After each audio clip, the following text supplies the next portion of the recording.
ကိုလေးကိုဟုတ်ပြီဗျာဒီတစ်ပတ်ထိုးလိုက်မယ် ထိုးလို့ ဘာလို့တော့ ကြောက်က ရောက်ကလာဘလိုင်းနဲ့ပြေးကောက်တာလား ဟုတ်တယ်ဗျာ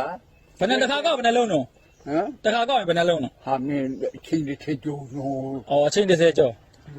ဘာဘူးနာဒီလိုထုံးတာနော်ထားနိုင်ဘူး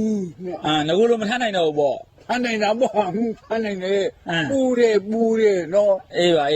ခု ဟုတ်ဗျာ အခုဘယ်နဲ့ကောက်တော့ဒီနေ့ဘယ်နဲ့ကောက်တော့ ဒီနေ့နှစ်ခေါက်ရောက်ချင်းနဲ့ရောက်တယ်တစ်ခုံသေးပါကွာတစ်ခေါက်ကပုံမှန်တယ် ဩဘာကြောင့်လို့တော့ကမဟုတ်လားနော်ခင်မင်းခုံဆုံးချက်ထုံးတော့ ဘာကနဲ့နော် မင်းလည်းလူချင်းမလူဘူးနော် ဘာကနဲ့နော် ဟုတ်တယ်နော် ဟုတ်တယ်ဘာကနဲ့နော် နေနာမဟုတ်ဘူးနော် ဘာကနဲ့နော်လို့ ကိုလေးကို ကိုလေးကိုဟုတ်ပြီဗျာဒီတစ်ပတ်ထိုးလိုက်မယ် ထုံးတော့